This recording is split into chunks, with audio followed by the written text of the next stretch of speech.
the setting makes a big difference as to what arouses the furies on the left. If I said so many of the things that I've said on Club Random, on a podcast, on Real Time, on HBO, they would have had my head. Yeah. But somehow, when I say it in the setting of the podcast, in my own home, blowing the pot smoke, somehow it's okay. And I find that very interesting. I think they look at you like a guy who they're worried about because you don't toe the line. They should be. Exactly. You're like a 90s liberal.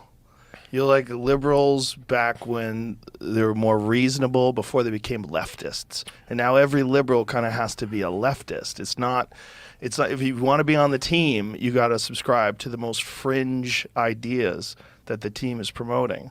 And I get in trouble with that too. It's such a, I mean, there's so many, like Joe List has talked about that recently, the comic Joe List, very funny guy. And he was talking about I'm a 90s liberal. He goes, what? I didn't change.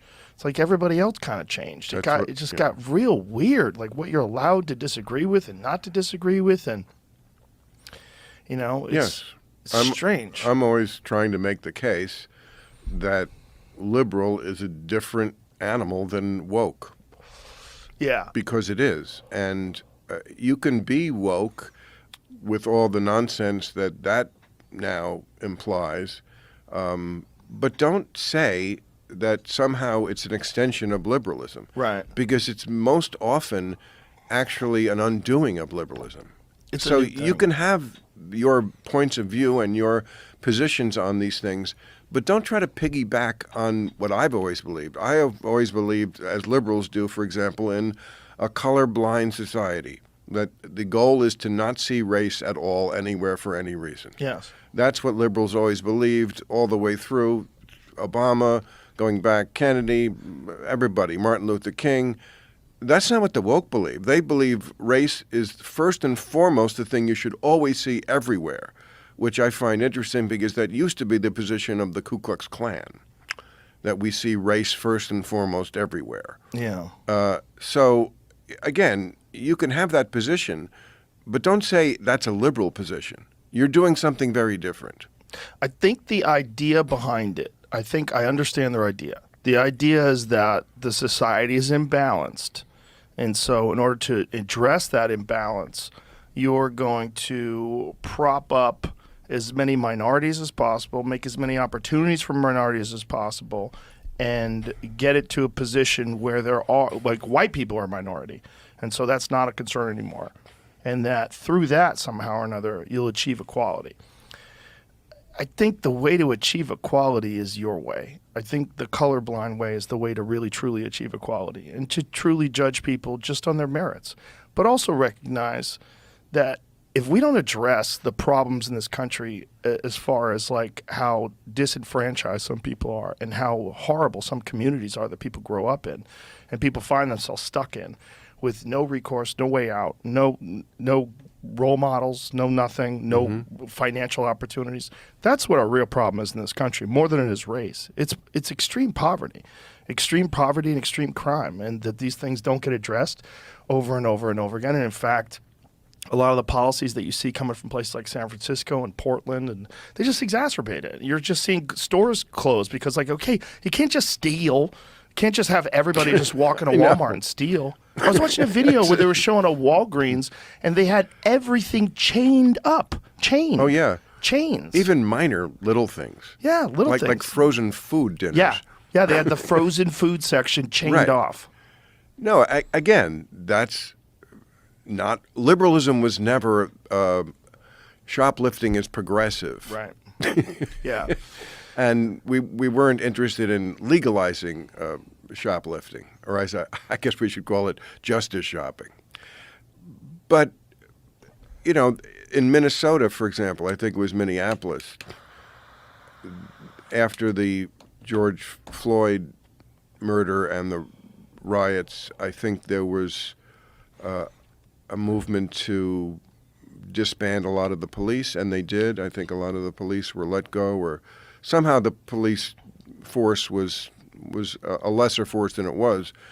And what happened was, of course, crime went up in certain areas, and a lot of the officers who had been fired or let go or quit or for whatever reason they weren't on the force anymore, they were hired as private security. By who? The rich people who could afford to do it.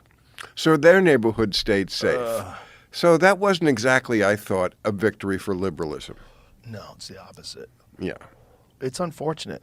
Austin defunded the police and then refunded it. And refunded it by far more than they defunded it. Because they just course corrected. They went, okay, this is not working. We have to do something to fix it, which makes me very happy. Because I was really shocked that they wanted to do that. Because there's a lot of crime. And where my club is on 6th Street, that's a wild place. 6th Street gets wild. And there's a lot of crime there. And there's a good police presence there. And we have a lot of police at the club. We hire off-duty cops to work the club. And a lot of security. We want to make it as safe as possible. But the streets in the city, like, you know, from pandemic on, it's not good. You know, it's sketchy. And I'm glad they recognized it and did something. Well, because so many places just aren't course correcting. Chicago. Yeah. I mean, not just the places where, I mean, murders have been happening way out of control in Chicago among the African-American community for far too long and not really reported in the way that they should be. It's amazing how black lives don't seem to matter when they're taken by black lives. Right. But I mean, now Chicago, my friends who live there say it's not safe anywhere. Yeah, it's very sketchy. Very sketchy. And that's Chicago. Yeah, Chicago used to be great. It used to be easy.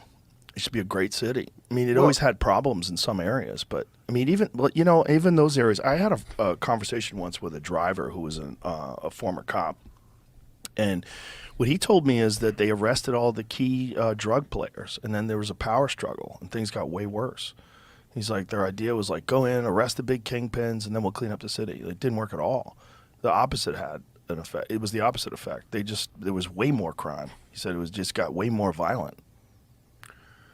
Well, I mean, I think a lot of the murders that happen are over nonsense. You know, somebody dissed you on social media or made fun of your sneakers or some shit. I mean, some of it is drug turf and that kind of stuff. Yeah.